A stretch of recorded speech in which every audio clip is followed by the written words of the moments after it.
वक्त बीजेपी की तरफ से प्रेस कॉन्फ्रेंस की जा रही है, सीधा आपको वहीं लिए चलते हैं। मित्रों, देश अपने स्वतंत्रता के 80वें वर्ष में प्रवेश कर चुका है। विगत स्वतंत्रता दिवस पर प्रधानमंत्री श्री नरेंद्र मोदी जी ने एक बहुत महत्वपूर्ण और आज के परिप्रेक्ष्य में अत्यंत उपयुक्त विषय दिमागी नक्सल के विषय को उठाया, परंतु हम लोग इस विषय को लेकर आश्चर्य में हैं कि मात्र 24 घंटे के अंदर किसके दिमाग में नक्सली दिमाग था वो खुद ब खुद निकलकर सामने आ गया। पूर्व गृह मंत्री, पूर्व वित्त मंत्री और कांग्रेस के वरिष्ठ नेता पी चिदंबरम साहब ने खुद आकर कहा कि उन्हें दिमागी नक्सली होने पे गर्व है। यानी देखिए कितने आश्चर्य की बात है कि प्रधानमंत्री जी ने कहा और इतनी तुरंत प्रतिक्रिया हुई कि पूरे देश के सामने आ गया कि किसके दिमाग में नक्सल बैठा हुआ है और वह स्वयं गर्व की अनुभूति करने लगे। तो मैं कांग्रेस पार्टी और पी चिदंबरम साहब को याद दिलाना चाहता हूं कि पूर्व प्रधानमंत्री डॉक्टर मनमोहन सिंह ने 13 अप्रैल 2006 को कहा था, मैं कोट कर रहा हूं, It would not be an exaggeration to say that the problem of Naxalism is the single biggest internal security challenge ever faced by our country. अर्थात उन्होंने कहा कि इसको कहने में अतिशयोक्ति नहीं होगी कि नक्सलवाद का खतरा भारत के इतिहास में आज तक आंतरिक सुरक्षा के लिए उत्पन्न सबसे बड़ा खतरा है। 13 अप्रैल 2006 और 31 मार्च 2026 प्रधानमंत्री श्री नरेंद्र मोदी जी की सरकार ने उस चीज को जो डॉक्टर मनमोहन सिंह समझ गए थे, मगर जिस विवशता के चंगुल में जकड़कर और नक्सली दिमाग वालों से भरी हुई सुपर कैबिनेट यानी एनईसी के द्वारा उनको कुछ करने नहीं दिया गया था, यदि वह कार्य सिद्ध करके दिखाया तो प्रधानमंत्री श्री नरेंद्र मोदी जी ने। मगर देश का एक ऐसा गृह मंत्री है जिसे इसमें गर्व का अनुभव नहीं हो रहा है, उसे इस बात में गर्व का अनुभव हो रहा है कि वह दिमागी नक्सली हैं। तो मैं कांग्रेस से पूछना चाहता हूं कि डॉक्टर मनमोहन सिंह सही हैं या आज के आपके स्वघोषित दिमागी नक्सली चिदंबरम साहब। और ये पी चिदंबरम साहब वो हैं, इनके लिए क्या कहा जाए, जिस यूपीए के पशुपति से लेकर तिरुपति तक रेड कॉरिडोर बना था, 180 से अधिक जिले नक्सलवाद से प्रभावित हो गए थे।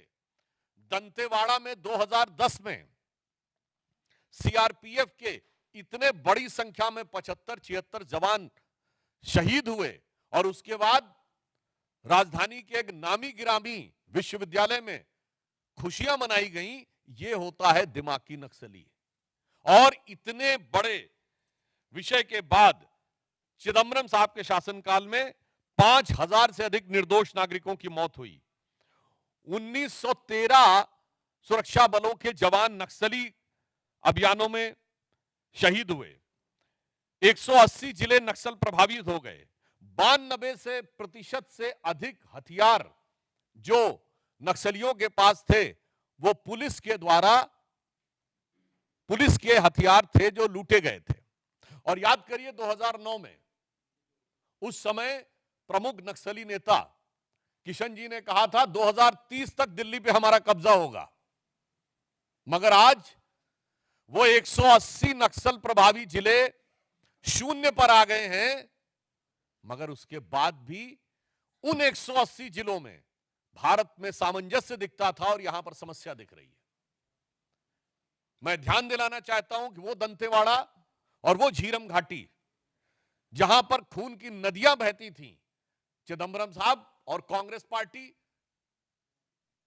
राहुल गांधी जी आंख खोल कर देखिए और कान खोल कर सुनिए, तब आपको वह देश अच्छा लगता था।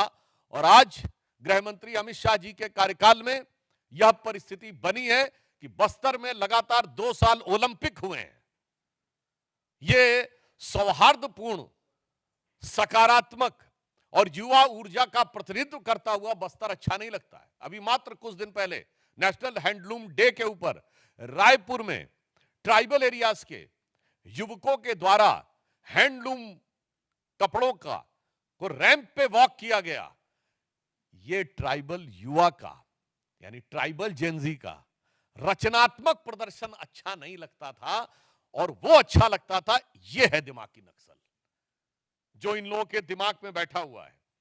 और इतना ही नहीं, इस समय 1800 से अधिक बैंक की ब्रांचें खुलना उस क्षेत्र में, 1200 से अधिक एटीएम खुलना, 6000 से अधिक मोबाइल के टावर लगना ताकि राष्ट्र की मुख्य धारा के साथ वो विकसित हो जाएं, 22 लाख लोगों को आयुष्मान भारत कार्ड उपलब्ध हो जाना ताकि वह युवा अपनी ऊर्जा का सही दिशा में प्रयोग कर सके। यह दृश्य जिसको खराब लगता है वो वास्तविकता में दिमागी नक्सल है। इसलिए मैं कांग्रेस पार्टी से और चिदंबरम साहब से यह भी पूछना चाहता हूं कि आप वही है ना जिसने वित्त मंत्री के रूप में कहा था कि भारत में तो डिजिटल ट्रांजैक्शन हो ही नहीं सकता, और सदन के पटल पे बोला था। और आज भारत डिजिटल ट्रांजैक्शन में नंबर 1 का देश है। जिसकी सोच ऐसी है वो है दिमागी नक्सल। और मैं ये भी कहना चाहता हूं, वो लोग जो कहते हैं कि संसद से समाधान नहीं निकलेगा, सड़क से समाधान निकलेगा, वो है दिमागी नक्सल। जो ये कहते हैं कि संसद में रेजिस्टेंस से चीजें तय होंगी, वो है दिमागी नक्सल। और ये यूपीए सरकार की super cabinet national advisory council के सदस्य रह चुके हैं। इसलिए हम यह भी बताना चाहते हैं कि वो कालखंड जब इस देश में इतनी विपरीत परिस्थितियां थीं और आज एक सकारात्मक वातावरण बना है ट्राइबल एरियाज में, वह जिसको सही नजर नहीं आ रहा है वो वास्तविक अर्थों में दिमागी नक्सल है। और मैं यह भी बताना चाहता हूं कि एक दौर में जब भारत में इतने जिले प्रभावित थे, वो तो अपनी जगह की बात है। उससे बड़ी बात यह है कि भारत के तमाम विश्वविद्यालयों में बैठकर उनको नैतिक और बौद्धिक समर्थन दिया जाता था।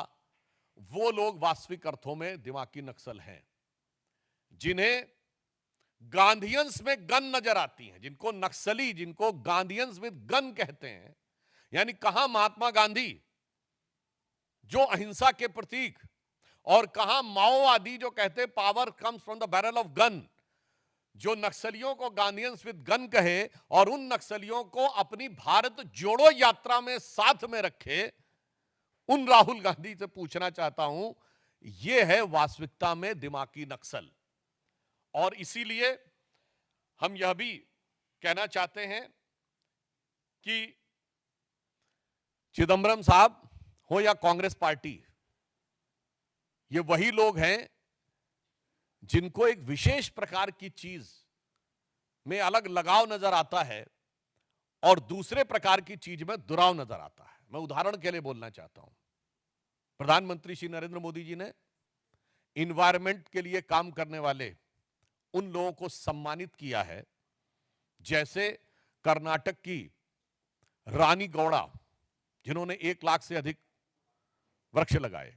एक अन्य कर्नाटक की महिला जिनको वृक्ष माता कहा जाता है, और याद करिए वो आई थी पद्म अवार्ड लेने नंगे पैर राष्ट्रपति भवन में।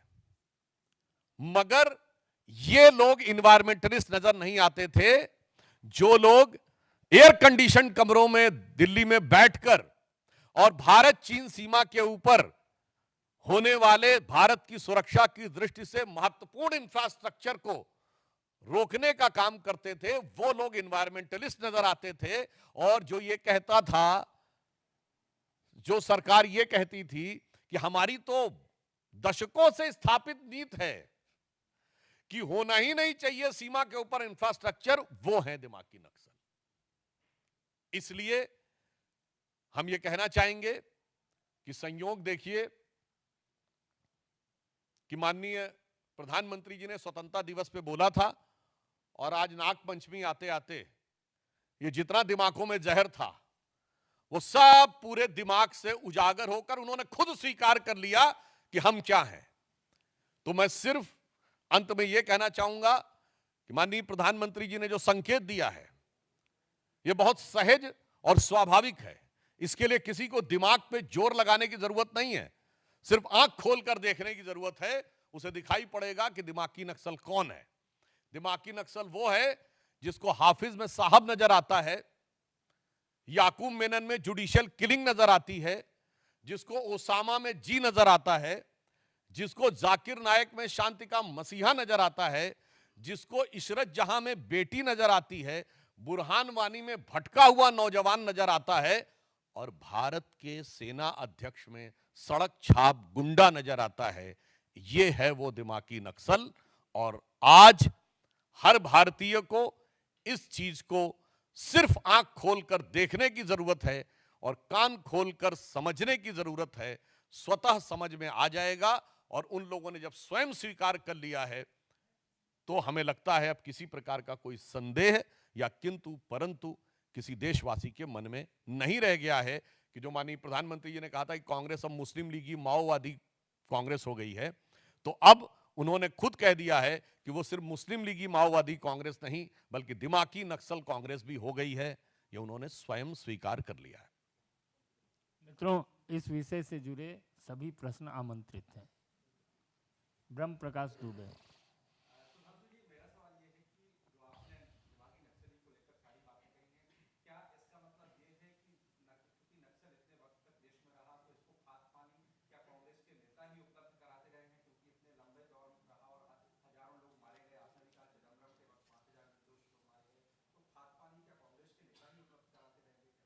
इस संदर्भ में तत्कालीन गृह मंत्री चिदंबरम साहब का मैं बयान कोट करता हूं जो उन्होंने 22 सितंबर 2011 को बोला था।